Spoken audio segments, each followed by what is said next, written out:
नमस्कार साथियों। एक नई लर्निंग के साथ हाजिर हूं और आज की इस लर्निंग में एक ऐसी कंपनी की चर्चा कर रहे हैं जो कंपनी पिछले कुछ दिनों से लगातार ट्रेंडिंग व्यू में रहा है। वो तो एक अलग बात है, भले ट्रेंडिंग इसका अपर साइड के लिए हो या लोअर साइड के लिए, वो अलग बात है। लेकिन कंपनी बेसिकली करती क्या है ये बड़ा मायने रखता है। तो कंपनी जो हम लोग सिम कार्ड यूज करते हैं, ये कंपनी कहती है जो हम क्या करते हैं, wifi and 4G SIM production का काम काज है इनके पास। सीसीटीवी पावर सप्लाई को लेकर के देखा जाए, नेटवर्क पीओई स्विच को लेकर देखा जाए, व्हीकल के लिए प्रोडक्ट की बात किया जाए या सॉफ्टवेयर इन्फेक्शन की बात, बेसिकली सॉफ्टवेयर डेवलपमेंट की बात, इस तरह की कंपनी को कह सकते हैं कि ये आईटी इंक्लूडिंग द प्रोडक्टिविटीज वाली कंपनी, जो कि आईटी में भी कामकाज, आईटी से रिलेटेड कामकाज है, जहाँ पे सीसीटीवी हो, वाईफाई हो, सिम हो, माइक हो, मोबाइल के लिए कंपनी का कामकाज देखने को मिलता है। नाम है विंट्रॉन इन्फॉर्मेटिक्स लिमिटेड। अब इस कंपनी के बारे में चर्चा करने के कुछ पीछे कुछ रीजन है। रीजन पता है क्या है? रीजन है जो शायद किसको मौका मिला किसको मौका ना मिला, ये तो बात मैं नहीं कह सकता, लेकिन यहाँ पे ये बात जरूर कह सकता हूँ कि कंपनी में निवेशक करीब करीब 15,000 के आसपास के लोग हैं।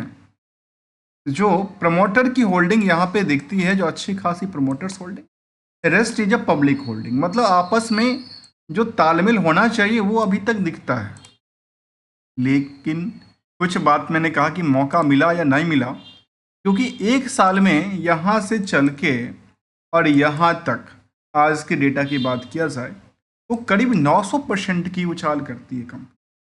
और अक्सर मैं कहता हूँ कि टाइम फ्रेम के अकॉर्डिंग कई बार बुल मार्केट से बियर मार्केट, बियर मार्केट से बुल मार्केट में कई सारे डिफरेंसेस होती रहती है। इसके लिए गोल्डन रूल को हम लोग समझेंगे, जो मार्केट के लिए हमेशा एक सिंगल गोल्डन रूल क्या कहता है, और सिंगल गोल्डन रूल ही जो है ना, सिंगल रूल आपको हर एक चीज रूल को क्या करता है, ओवरराइड करता है। चलिए जानने के प्रयास करेंगे क्या कहती है कंपनी की फंडामेंटल से टेक्निकल ट्रेंड को लेकर के, जिसका नाम है विंट्रॉन्स इन्फॉर्मेटिक्स लिमिटेड। फिलहाल हमने देखा कंपनी को लेकर के बुक वैल्यू केवल और केवल 51 पैसे का है। इंटरेस्ट वैल्यू करीब 6 रुपये से ज़्यादा का आंकड़ा दिलाती है। और जो इंडस्ट्रियल की जो बाकी कंपनियां हैं इनके सेम सेगमेंट में, जो कंपनियां सेम एक्टिविटीज़ करती होंगी, वहाँ पे डिमांड है स्टॉक को खरीदने को लेकर के 37 लोगों का। सिंपल सी बातों में समझते हैं। और इस कंपनी में जो डिमांड बनी वो है 25 लोगों का, अर्थात इसके अकॉर्डिंग देखा जाए तो अभी क्या है, 50% अंडर वैल्यूड आती है। क्या है? अंडर वैल्यूड की कैटेगरी में आती है। और यदि ये अंडर वैल्यूड नियर अबाउट उतना पहुंचता है तो मार्केट कहाँ जाएगा? कह सकते हैं कि 75 रुपये पे जाएगा फिलहाल के लिए, आने वाले समय को लेकर के। तो क्या पॉसिबल है 75 रुपये तक जाने के लिए, या ऐसा बात तो नहीं है जो मार्केट जो लोअर टाइप था 5 रुपये 10 तो वहां तक दोबारा गिर सकती है? इसीलिए क्या करेंगे, हम आज की इस लर्निंग में केवल और केवल R2R को समझेंगे, जहां risk to reconciliation, risk to reward और रिस्क टू रिटर्न की चर्चा को समझते हुए एक कंक्लूजन की तरफ चलेंगे, जो भाई इसमें क्या कि करीब 75 रुपये के आसपास बना सकती है, आने वाले समय में मल्टी बैगर साबित हो सकती है। अभी भी इस सिचुएशन से भी जहां पे 1000% के आसपास ग्रो कर चुकी है पिछले एक साल, जहां पे अर्निंग पर शेयर को देखा है तो 1 रुपये के अकॉर्डिंग देखा है तो 212% की अर्निंग करती है। और आरओसी और आरओई में एक जगह साइलेंट बैठी है, लेकिन आरओसी थोड़ा सा 264% की ग्रो लेवल की बात करती है, जहां प्रमोटर्स की होल्डिंग अच्छी खासी, प्राइस टू बुक वैल्यू काफ़ी ज़्यादा बढ़ चुकी है, डेट्स काफ़ी ज़्यादा इनको दबाव दे रहा है। यदि डेट्स थोड़ा सा कम हो जाए तो मुझे लगता है कि ये जो भीड़ का आंकड़ा था ना, वो और इसमें ग्रोथ लेवल हो सकती है, और इसके अकॉर्डिंग आने वाले समय के लिए 100 रुपये को टारगेट कर सकती है, कि ऐसा पॉसिबिलिटी है, जहाँ पे करंट रेशियो भी कहता है 1.08। मार्केट कैप नियरली 400 करोड़ से ज़्यादा का है, आने वाले समय में 400 करोड़ से ज़्यादा ही आंकड़ा किया जा सकता है। हम इसके क्या करेंगे, एक डीपली कंप्लीट स्टडी की तरफ चलेंगे, जहाँ पे हमने यह कहा होगा एक समरी डेटा के बेसिस पे हर एक एक्सपेक्ट की समझने की प्रयास करें। सबसे पहली कड़ी में समझेंगे इसके फाइनेंशियल सिचुएशन को लेकर के क्या क्या। दोस्तों देखा जाए तो अभी कंपनी को लगातार company reach and the all time high पे इनका कारोबार रहा है। इसको कहती है जो कि out performance sector and market दोनों को लेकर के क्वार्टर ऑन क्वार्टर बेसिस का जब डेटा चेक करेंगे तो शायद कहते हैं अच्छा यहाँ पे तो कुछ बड़ी मूवमेंट थी नहीं, फिर ऐसा हुआ क्यों? जबकि एनुअली डेटा के देखा जाए तो पहले कंपनी के पास जो सेल्स का पार्ट था वो काफ़ी नीचे था। अब जाके पार्ट सोचे एक ही बार 900% की उछाल करते हैं सेल्स को लेकर। जब आपकी सेल्स बढ़ रही हो तो मार्केट भी रिएक्शन कर रहा है उसी के अकॉर्डिंग। मतलब दोनों साथ साथ में क्या कर रही है, चाहे इनकी चार्ट लेवल की बात किया या इनकी रिवेन्यू की लेवल की बात किया, जो दोनों साथ में चल रही है। इन साथ चलते हुए ये समझा जाए तो कंपनी का जून में दोबारा ये देखने को मिला इस क्वार्टर में जो कुछ ऐसा काम किया ही नहीं कंपनी। मुझे कई बार कुछ ऐसे चीज़ें लगती है कि भाई ऐसा हुआ क्या जो जून में कारोबार नहीं चलता क्या? जून में बिल्कुल ही थप बड़ी रहती, जहाँ सेल्स कुछ होता ही नहीं, खर्चे कुछ होती ही नहीं। मतलब जो खर्चे हैं वो भी फिक्सेबल नहीं है, वो खर्चे भी क्या हैं, वो फ्लेक्सिबल हैं। भाई जब जरूरत पड़ा तो फिर आप मंगा लो, खर्चे कर लो और चले जाओ। यहाँ की डेटाबेस कहती है जो 16 करोड़ तक क्वार्टरली प्रॉफिट बना रही थी वहाँ पे दोबारा इसमें क्या हुआ, गिरावट देखने को मिला। लेकिन ईयर ऑन ईयर बेसिस की डेटा को शायद आप हम लोग देखें तो शायद ये समझ पाएंगे जो सेल्स जो है 18 करोड़ से 174 करोड़ पे इंक्रीज करती हुई नज़र आती है और प्रॉफिट भी करीब 17 करोड़ का आंकड़ा, जो कि इस तरह के रिकॉर्ड कभी नहीं था वो रिकॉर्ड बनती नजर आती। जबकि अदर सोर्स ऑफ इनकम इनके पास बिल्कुल ही साइलेंट कहती है, जीरो का आंकड़ा देती है। अब आती है कुछ नई पहल, और नई पहल में जब हम इसको समझते हैं तो केवल बैलेंस जो पीएल पार्ट था वो पीएल हमने पीएल के बेसिस पे ईपीएस तो वो देखा, ईपीएस के बेसिस पे स्टॉक का पी का देखा। तो ये एक दिखावा का तरीका है। इसके लिए हमें इन पार्टों को समझना पड़ेगा और इन पार्टों के लिए हमें बैलेंस शीट की जरूरत पड़ेगी। इसलिए हमने कहा कि हमें R2R में पहला एस्पेक्ट है रिस्क टू रिकंसिलेशन को लेकर के। रिकंसिलेशन क्या है, उनकी फंडामेंटल्स स्ट्रेटजी। तो यहाँ पे देखा गया इनकी प्रॉफिट धीरे धीरे अब कभी बढ़ती है कहीं घटती है, और इनका कर्ज का पार्ट नियर अबाउट उतना ही रहा है जो कि पहले पीरियड में था। तो यहाँ पे एक सवाल है, तो सवाल क्यों है? जो इनके पास कोई भी फिक्स एसेट्स नहीं है, इनके पास कोई भी 1 रुपये का भी phone, mobile phone, camera, TV, जो आईटी सेक्टर की कंपनियां हैं, मैं इसको थोड़ा सा और डीपली समझता हूँ। जो आईटी सेक्टर की कंपनियां हैं उनके पास ना लैपटॉप ना कैमरा, जो सीसीटीवी पे काम करती है, ना एक सीसीटीवी। जो भी पार्ट है वो कहाँ पे है, अदर एसेट्स में उन्होंने रखा। चलिए, अदर एसेट्स में है, अदर लायबिलिटी में है।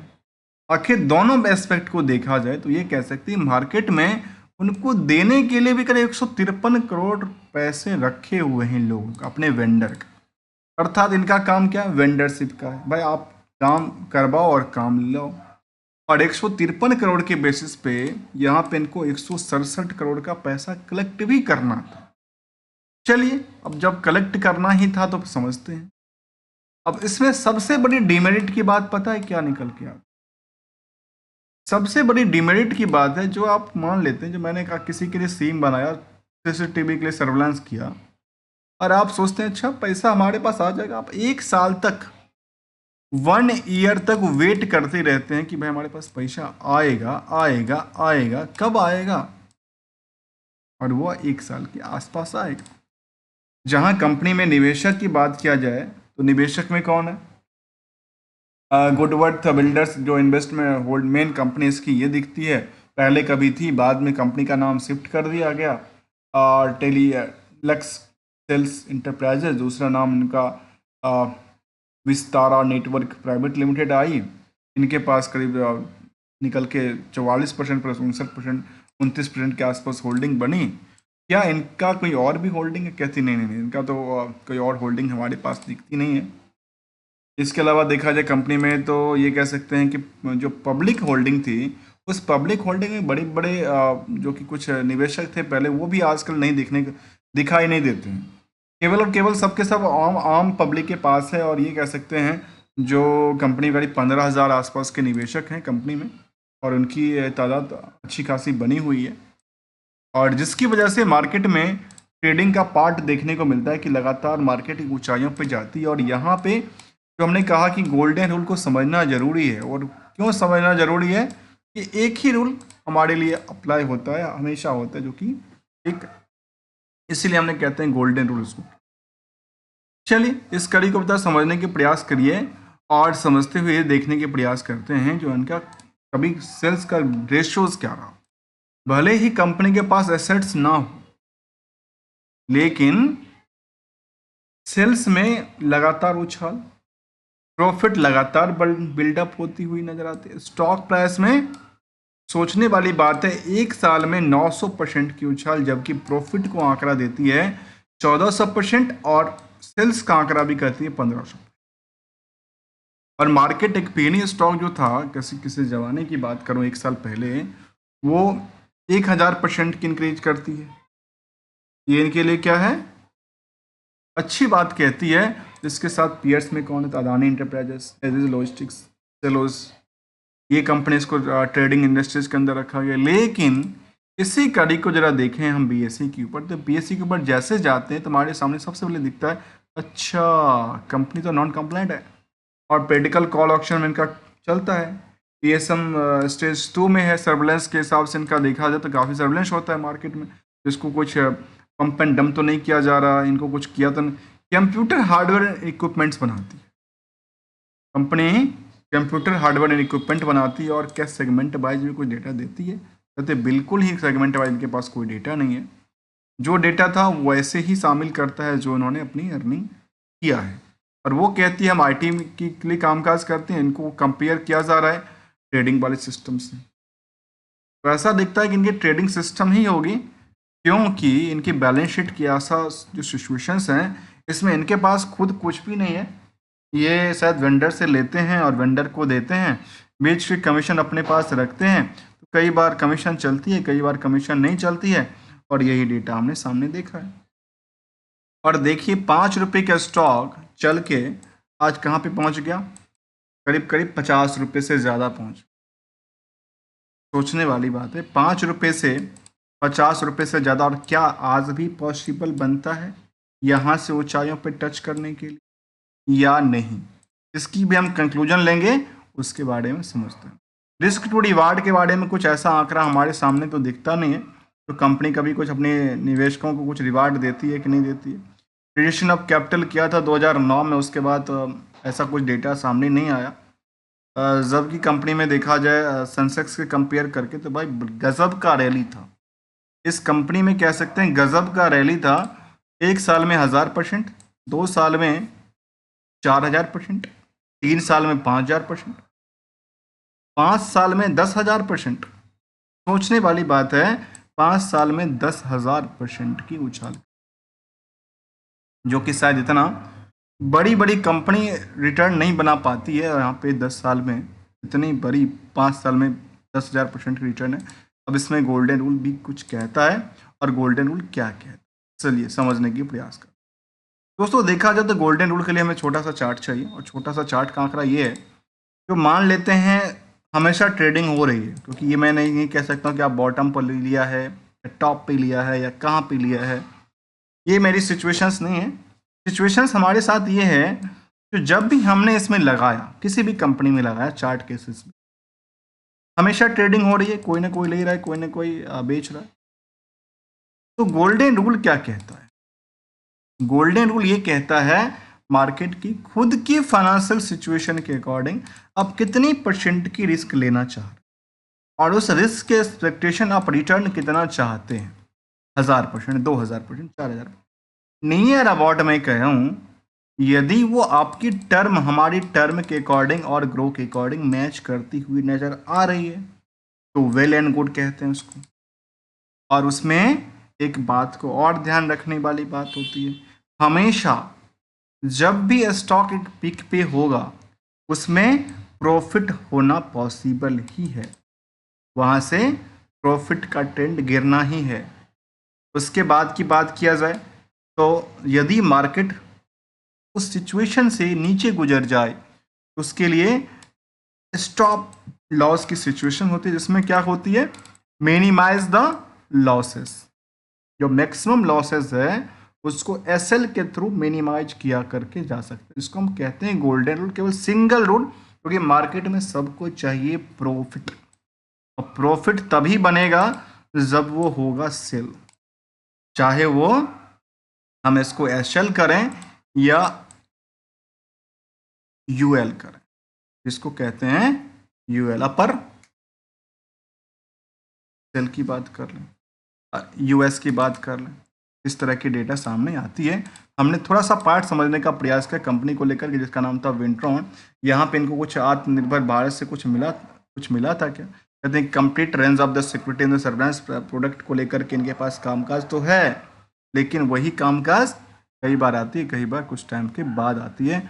और ऊपर कुछ इसका आती है जो कि नॉट कैडिंग ऑन यानी वारंटीज की बात करती है, और कुछ इंटेलिजेंट वाईफाई 360 कैमरा भी कंपनी शायद बनाती है, बेचती है, क्योंकि इनके पास वैसे तो मैन्युफैक्चरिंग शायद नहीं करती है, ऐसा देखने को मिलता है, क्योंकि इनके पास एसेट्स तो कुछ पार्ट है नहीं, जो शायद लेती है वही बेचती है। दोस्तों हमारे साइड से किसी भी कंपनी को लेकर, किसी प्रोडक्ट को लेकर के ना कोई ट्रेडिंग की बात, ना कोई एडवाइजरी की बात शामिल है, only as a learner point of view से। यदि वैल्यू एडिशंस मिलता हो तो चैनल को सब्सक्राइब, वीडियो को लाइक कर सकते हैं। मिलते हैं कुछ नई कंपनी के साथ, न्यू स्टडी के साथ, तब तक के लिए enjoy and thank you so much for joining here.